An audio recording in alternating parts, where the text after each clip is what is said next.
अस्सलाम वालेकुम, मैं हूं मरियम खान। मेरे साथ मौजूद हैं मुबश्शिर लुकमान साहब। अस्सलाम वालेकुम। वालेकुम सलाम। फिर काले कपड़े आपने पहन लिए। मैं आज रिपीट करके आया था कि आप जैसे नहीं होंगे तो फिर वही हो गया।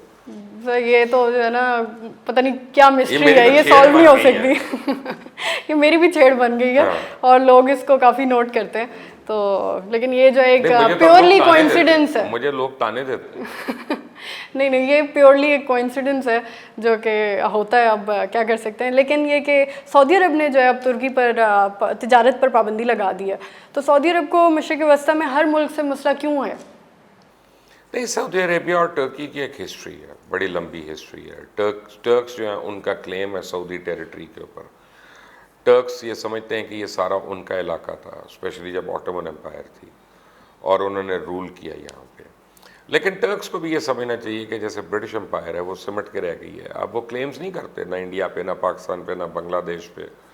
इसी तरह उनको भी करना चाहिए। लेकिन मिडल ईस्ट की जो पॉलिटिक्स है ना, वो रिएक्टिव पॉलिटिक्स है। वो फौरी तौर पर रिएक्शन ज़रूर देते हैं। वहाँ डिप्लोमेसी वगैरह को ज़्यादा उस पर लोगों का तसव्वुर नहीं है।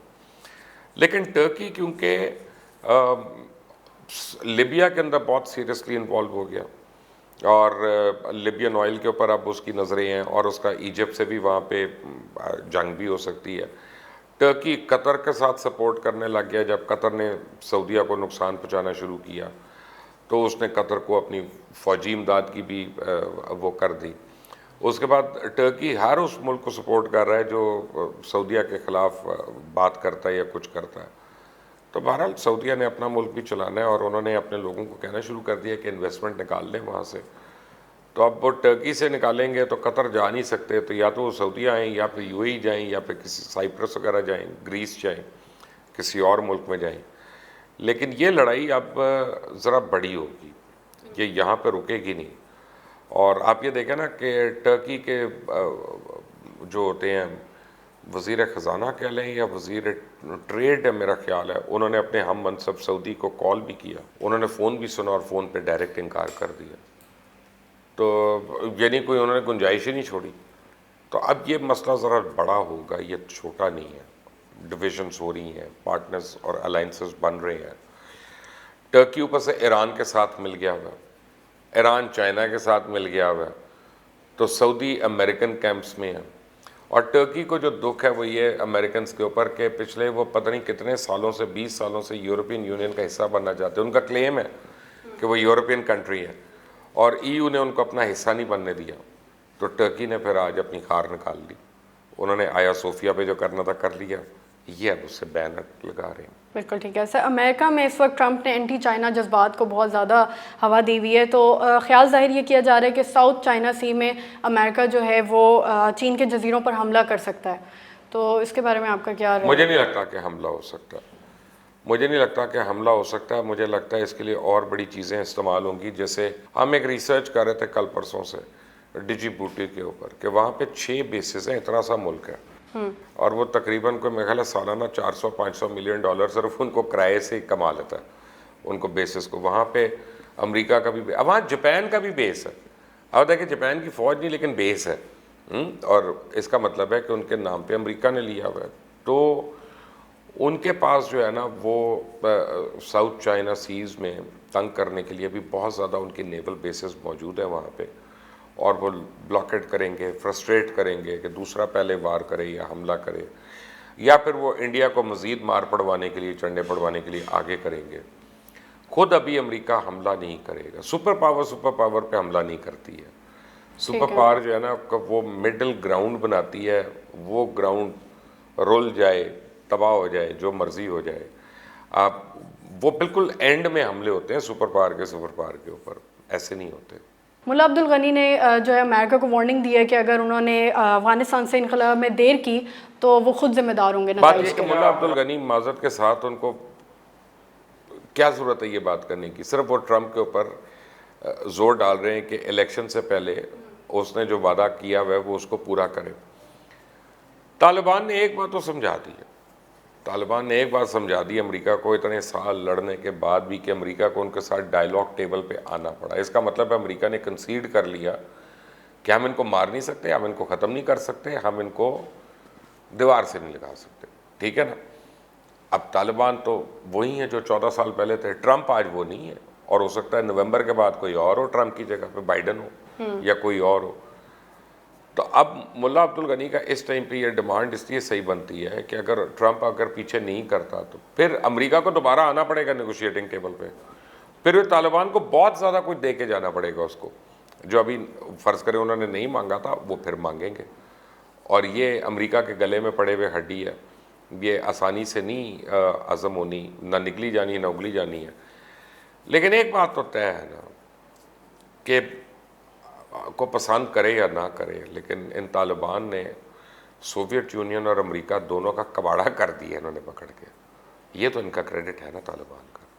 चलास में जो है counter terrorism department Gilgit Baltistan के 5 एहलकार शहीद हो गए हैं फायरिंग के तबादले में। आपके ख्याल में भारत एकदम से एक्टिव नहीं हो गया? बहुत ज़्यादा एक्टिव हो गया भारत, ना सीपैक की वजह से, ना सिर्फ ये पाकिस्तान में कर वो नहीं, भारत चाहता है किसी तरह पाकिस्तान रिटेलिएट करे और वो उसको बहाना मिले कि देखो लड़ाई पाकिस्तान ने शुरू की, और वो फ़ौरन वो लड़ाइयाँ शुरू कर दे और अपनी लोगों की तवज्जो से हटाए और सब कुछ करे ये वो। अभी ये इंटेंसिफाई होगी। काफ़ी इंटेल रिपोर्ट्स हैं कि कराची में और शहरों में मज़ीद जो है वो दहशतगर्दी के वाक़यात हो सकते हैं, ख़ासतौर मुहर्रम के दिनों में, क्योंकि मुहर्रम आएगा 2-4 दिनों में तो भारत को बड़ी एज हो जाएगी कि क्राउड जमा होंगे, कहीं ना कहीं SOPs ब्रेक हो रही होंगी, लोग फ़र्ते जज्बात में डाउन होते हैं, लोग इमोशनल हुए होते हैं, तो उसमें एक चुरली भी छोड़ दें हल्के से आप तो वो एक बहुत जानलेवा भी हो सकती है। और स्टैम्पीड भी हमने देखी कराची में तो हुई भी है लोगों की। तो भारत को तो इस वक्त, मैं कल भी आपको कहा था कि पाकिस्तान के फॉरेन ऑफिस को डिमांड करना चाहिए कि ये दहशतगर्द मुल्क उसको डिक्लेयर करवाएं, और ये फॉरेन ऑफिस की बहुत कमज़ोरी है।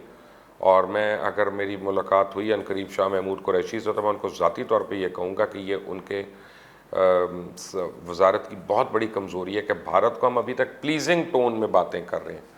भारत को उस ज़ुबान में जवाब देना चाहिए जिसका वो आदी है, जो उसको समझ आती है। चीन ने शहर चेंगदू में जो है अपना अमरीकी कौंसल खाने को बंद कर दिया और उस इमारत का जो है अपना अथॉरिटी ले लिया। तो ये जो ताल्लुकात हैं अमेरिका और चीन के, ये बदतरीन सूरत हाल में हैं। तो इसका जो अंजाम क्या होगा, क्योंकि अब तक इतने बुरे हालात नहीं हुए। देखिए, ये अंजाम अभी बढ़ेगा, ये भी आगे जाएगा। उसकी वजह ये है कि मैं कहता हूँ, एक सिनारियो आपको देता हूँ कि डोनाल्ड ट्रंप इलेक्शन ही जीतेगा, जो बाइडन जीत गया, डोनाल्ड ट्रंप हार गया, उसके बावजूद अमेरिका की फॉरेन पॉलिसी नहीं चेंज होगी। आप जो मर्जी हुकूमत आ जाती है, चली जाती है, तो अमेरिका की फॉरेन पॉलिसी वही है। कितने सदर हैं जिन्होंने वियतनाम की वॉर कंटिन्यू की, कितने सदर हैं जिन्होंने अफ़गानिस्तान की वॉर कंटिन्यू की, कितने लोग हैं जिन्होंने इराक की वॉर जो है और उसकी ऑक्यूपेशन उसको कंटिन्यू किया। तो ये जो फॉरेन पॉलिसी होती है ना, इसमें कोई वाज़े चेंजेस नहीं होती हैं, इसमें डायरेक्शंस जो है वो बीफ अप हो जाती हैं या हल्की हो जाती हैं, लेकिन चेंजेस, मेजर चेंजेस नहीं होती हैं। बड़ा सोच के बनाई जाती है, ये बाइंडिंग होती है आने वाली गवर्नमेंट्स के ऊपर। और क्या कहते हैं कि मुझे लगता है कि आने वाले दिनों में अभी बड़ी एक मेजर जो है वो चीज़ शुरू होने वाली है कि जब वैक्सीन आएगी ना कोविड-19 की, वो अमेरिका में भी काम हो रहा है, वो जर्मनी में भी हो रहा है, वो ब्रिटेन में भी हो रहा है, वो चाइना में भी हो रहा है, वो पाकिस्तान में भी हो रहा है, वो इंडिया में भी हो रहा है, हर जगह। लेकिन आपको बताऊं कि सबसे करीब कौन है? कौन है? UAE। आपको बड़ी हैरानी होगी सुन के कि अबू धाबी सबसे करीब है वैक्सीन प्रिपेयर करने में। उसकी वजह है कि उन्होंने चाइनीज़ के साथ कोलैबोरेशन की हुई है, सही, और उनकी लैब्स में चाइनीज़ है, फंडिंग जो है UAE की है, और अभी उनका तीसरा ट्रायल शुरू हो गया। वैक्सीन में 3 ट्रायल्स होते हैं, पहला ट्रायल, दूसरा ट्रायल, अब तीसरा ट्रायल उनका 11,500 पेशेंट्स के ऊपर शुरू हो चुका है, जो अगले 10 से 15 दिन में ख़त्म होने वाला है। उसके बाद उनकी अगर वैक्सीन क्लियर हो गई तो दौड़ लग जानी है, फिर वो हर मुल्क की अपनी दौड़ लगनी है। फिर उसके बाद जब वैक्सीन आ गई तो फिर मैं और आप, हम पे सोशल डिस्टेंसिंग की कहाँ हमें फिर ख्याल रहना, हम कहेंगे टीका लगवा लेते हैं और उसी तरह वैक्सीन की तो बहुत बड़ी मार्केट पर राइट खुल जाएगी। तो अब उसके बाद क्या होना है? उसके बाद क्या होना है कि फिर 5G पे जंग शुरू हो जानी है, फिर हांगकांग के ऊपर शुरू हो जानी है, तो फिर ये ट्रेड वॉर जो है ये ज़्यादा होनी है, क्योंकि उसके बाद तो अमेरिका या किसी मुल्क के पास कोई एक्सक्यूज़ नहीं रहेगी ना हमारी इकॉनमी क्यों डाउन जा रही है। अभी तो सारों ने कोविड के बेटे डाल दिया ना अपने डेफिसिट जो है, फिर क्या करेंगे 6 महीने के बाद? जब सब कुछ खुल जाएगा तो फिर चाइना को ब्लेम करना पड़ेगा। और चाइना जो है चुप करके ब्लेम सुन ही नहीं रहा, वो ईंट का जवाब पत्थर से दे रहा है। ये इन्होंने काउंसलेट बंद की, उसने काउंसलेट बंद कर दी। इन्होंने काउंसलेट के ऊपर बातें की, उसने काउंसलेट को टेक ओवर कर लिया। वो एक हाथ आगे जा रहा है, वो कह रहा करो। वो एक ऐसा ड्रैगन है जो सो रहा था, उसको अब उठा दिया। और वो उठाने में जिम्मेदार मोदी साहब हैं। बाय द वे, मोदी साहब ने उसकी पूंछल ड्रैगन की पकड़ के खींची है। अब ड्रैगन जो है चंडे मार रहा है सारों को, तब भुगते। आपको ये नहीं लगता कि ट्रंप ने जितना पिछले 5 साल में नुकसान पहुंचाया अमेरिका को, उतना 50 साल में भी किसी ने पहुंचाया? मैं दो बातों पे तो समझता हूँ कि उसने नुकसान पहुंचाया, लेकिन बाकी मैं I am not competent to comment on कि अमेरिका में कितना फ़ायदा हुआ कितना नहीं। दो बातें ये है कि अमेरिका को हम समझते थे एक बड़ी फैमिली ओरिएंटेड सोसाइटी है, कंजर्वेटिव सोसाइटी है, कि मियाँ बीवी बच्चा और एक कुत्ता और फिर चर्च गोइंग और संडे के संडे। ट्रंप ने आके जिस तरह ख़वातीन के मतलब बातें करना शुरू की और जिस तरह से ये ख़वातीन के मतलब इसने घटिया पने का मुजाहरा किया, तो वो जो और इसको वोट लोगों ने दिया, तो वो जो फैमिली वैल्यूज़ थी वो तो निकल गई। दूसरा, हम अमेरिका को समझते थे कि ये land of milk and honey है फॉर इमिग्रेंट्स और नॉन वाइट अमेरिकन्स, कोकेजन अमेरिकन्स। तो जॉर्ज फ्लॉयड के मर्डर के बाद और जो पुलिस जिस तरह से ज़दकूब कर रही है लोगों को और जिस तरह इमिग्रेंट्स को टारगेट किया जा रहा है, चाहे वो चाइनीज़ इमिग्रेंट्स हों, चाहे वो मुस्लिम इमिग्रेंट्स हों, चाहे वो और लोग, और उनको भेजा जा रहा है। इवन इंडिया के बहुत ज़्यादा 1 मिलियन से ज़्यादा लोगों को वापस भेज रहे हैं। तो ये दो स्ट्रेंथ्स थी अमेरिका की, ये दो स्ट्रेंथ्स तो अब बिल्कुल कॉम्प्रोमाइज़ हो गई हैं। So I don't think America will be the same. बाकी मुझे नहीं पता इकोनॉमिक फ्रंट पे उन्होंने क्या काम किया और क्या नहीं किया। सर आपका बहुत बहुत शुक्रिया। व्यूअर्स आपका शुक्रिया। अगर आपको ये वीडियो पसंद आए तो इस वीडियो को लाइक करें, अपने कमेंट्स हमारे साथ शेयर करें, हमारे चैनल को सब्सक्राइब करें, बेल आइकन को प्रेस करिएगा ताकि लेटेस्ट वीडियोस आप तक बर वक्त पहुँच सकें। अपना ख्याल रखें। खुदा हाफिज़।